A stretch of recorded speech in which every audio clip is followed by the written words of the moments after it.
Present Problem in Indian Currency by Babasaheb Ambedkar, Part 2.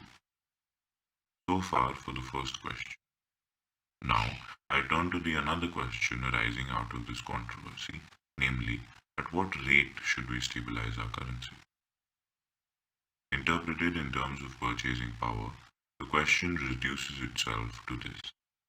Shall we bring about a fall in the existing price level, i.e., raise the purchasing power and thereby the exchange value of the rupee? Now, changes in the value of money, if they affect all transactions and all classes equally, would be of no consequence, and such questions as the above would not be worth any discussion. But, as we all know, when the value of money changes, it does not change in a uniform proportion for all purposes so as to affect a man's income and outgoings to the same extent. Consequently, before we fix upon the direction in which to move our price level, we must make sure whether the incidence on the welfare of the different classes of our society would be such as would be just and proper. In the present organization of society, a triple classification into the investing class, the business class, and the earning class corresponds to a real social cleavage and an actual divergence of interest. As it is, the business class is the center of all economic activity. On the one hand, it borrows money from the investing class, and on the other, it employs the earning class. There are money contracts, agreements to pay so much money. If after these money contracts have been entered into, the value of money changes one way or the other, it is obvious that the contracts will be falsified. If the value of money decreases, i.e., if prices rise, then the investing and the earning classes are injured and the business class is benefited.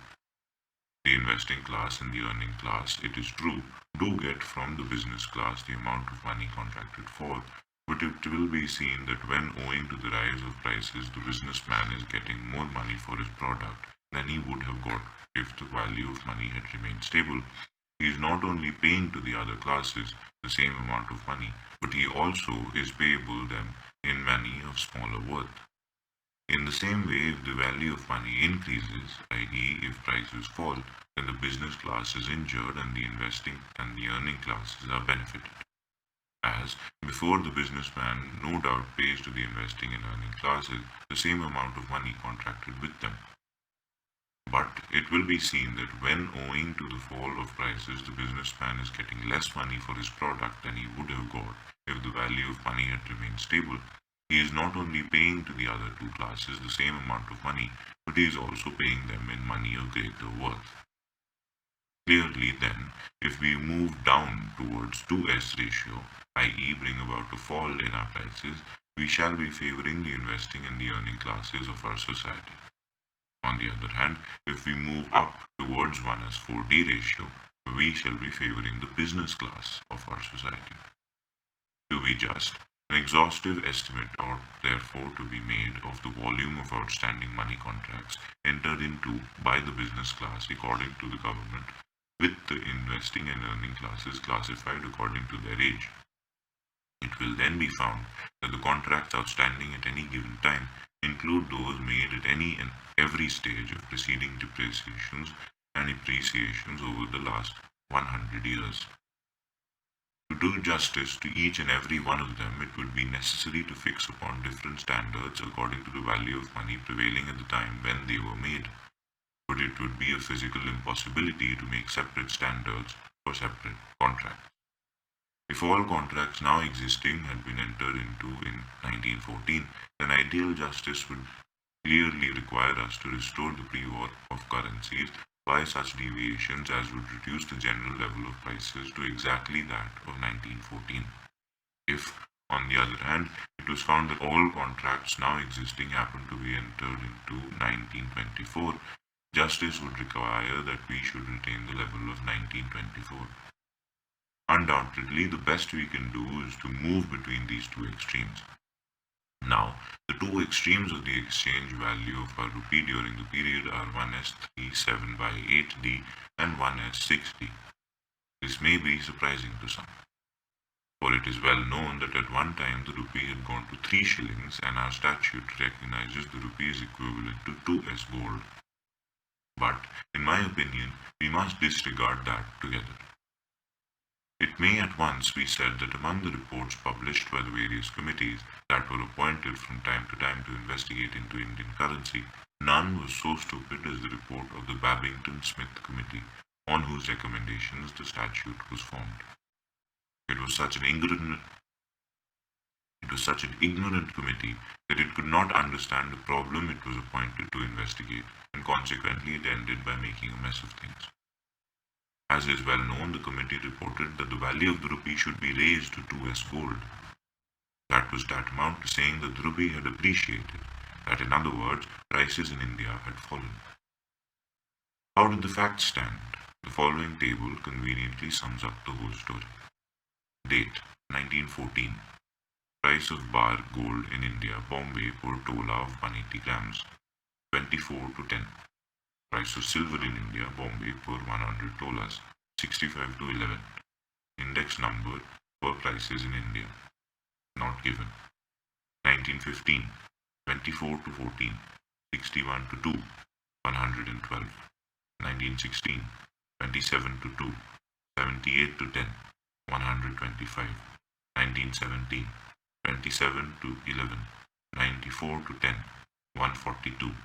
1918, July, 34 to 0, 117 to 2, 178. 1918, August, 30 to 0, not given, not given. 1918, September, 32 to 4, not given, not given. 1919, March, 32 to 3, 113 to 0, 200. From the table, it is evident that, far from having appreciated, the rupee had tremendously depreciated. The price of silver had no doubt risen beyond conception, and the committee adopted without much ado the conclusion that the rupee had therefore risen in value. As a matter of fact, this very circumstance was proof positive that the rupee had gone down in value in terms of silver as well as in terms of commodities in general. If in 1920 more rupees were wanted to purchase the same amount of silver than in 1913, it meant that the rupee had fallen in value. The committee blundered because it failed to separate the rupee as a currency and measure of value from the rupee as an ingot of silver. The 2s gold exchange value of the rupee as a measure of value was never a fact, and we are therefore perfectly justified in not taking that limit into account in the solution of our present problem. The only justification, if it can be held to be a valid justification, that could be urged in favor of 2s gold ratio consists in this. Some of those who ask for 1:4D ratio do so because in their opinion it means a return to the pre-war conditions. Now, if it is a return to the pre-war conditions that is desired, then government may well say that measured in terms of price 1:4D in 1924 is not the same thing as 1:4D in 1914. Many people do not seem to realize this, but it is an incontrovertible fact. Both in 1924 as well as in 1914, exchange was 1:4D. So the index number of sale prices in India was 176 in December 1924, while in July 1914 it was only 100. It therefore follows that if we want to return to the pre-war conditions, then it will not do to have 1:4D as the exchange value of the rupee. To return to the pre-war conditions, meaning thereby pre-war price, we must reduce our existing prices by 76%, i.e., raising the value of the rupee by 76%. This, of course, ultimately means a ratio of 2s. But it may well be asked, why should we return to the pre-war conditions? There is no necessity to do that. It must be remembered that old contracts are no longer in force. Most of them have been executed, and whatever wrong was done to them in their execution cannot now be remedied. Besides, it must not be forgotten that though the monetary contracts outstanding at any given time are of various ages, some are a day old, some a month old, some a few years old, some a decade old, and some even a century old, yet most are of a very recent date. That being so, we must choose a starting point for a new standard for the level of current business, and not from the levels operative before the war. Because it would give us a low level of prices is to dislocate our trade and industry and thereby jeopardize our prosperity. To raise the value of our money by 76% above its present value will mean to do every merchant and every manufacturer not only that his product will fetch 76% less, but that he will have to give 76% more to the investing class from which he borrowed and to the earning class which he employed. The burden thus imposed upon the active and working elements of society would be intolerable. I must, however, guard against a possible misunderstanding. No one should imagine that because I am against lower prices, I am for higher prices. All I insist upon is that we must not complain against higher prices once that level is established. For things having adjusted themselves, they are our normal level. A pre-war level would be abnormal and must therefore be rejected. We must therefore choose between 1s3 7/80 and 1s60. As for choosing one or the other of the two, we should be guided by what is fair and just. We want that enterprise be helped against accumulation, and we that probably wish that the rich should go richer. But I am sure none of us wants that the instinct of having, which is the foundation of capital, should be discounted or that poor should go poorer. But this would exactly be the result of a swing towards 1s60. On the other hand, though we want capital to grow and the poor to fare better, yet none of us wants that industry be set at naught. And yet, this would be the result of keeping 1s60. I for myself would choose 1s60 as the ratio at which we should stabilize if we can, and for the following reasons. 1. It will conserve the position of the investing and the earning classes. 2. It does not jeopardize our trade and prosperity by putting any extra burden upon the business class. And 3. Being the most recent in point of time, it is likely to give greater justice to the greater number of monetary contracts, most of which have been recent in time. Fortunately for us, we are not dependent upon other countries for the stabilization of our price level, as we must necessarily be for the stabilization of our exchange. An exchange stabilization we could not even if we could. But in the stabilization of our prices, we could if we would. It would indeed be better if we can stabilize our prices as well as our exchange. But because other countries cannot stabilize their price levels, there is no reason why we should not adopt measures that will give us stable prices at home, which is really the most that is we got out of a currency medium. In my opinion, we should stabilize our prices forthwith by linking the rupee to gold at 1s60 sterling. European countries will soon realize that it is insane to reach back to pre-war parities with gold and will learn that in matters of currency, the real at any given time is the natural and normal. If they learn this earlier than we expect, we would find them stabilizing their currencies in terms of gold at the existing levels.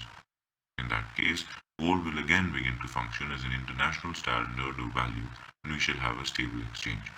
But if before that we have stable prices in terms of gold, it certainly cannot do any harm. During the course of this controversy, there has arisen a new standpoint which would want us to do nothing in the matter of rehabilitation of our currency until we first took measures which would substitute the prevalent system of marriage currency by a new system of automatic currency. I have great sympathy with this standpoint, not because I am sure that any automatic currency will always be more stable than a managed currency, but because it reminds us of the question of how can we most nearly maintain stability after we have attained it is more worthy of our consideration than the question of attaining stability. But to suggest that we must do nothing to stabilize our price level till we have decided between a managed system and an automatic one is to make hell of the earth, because the angels do not consent to make a heaven of it. That was the reason why I thought it was a different matter altogether. Some comments on that might be useful for another time, but not now. The end.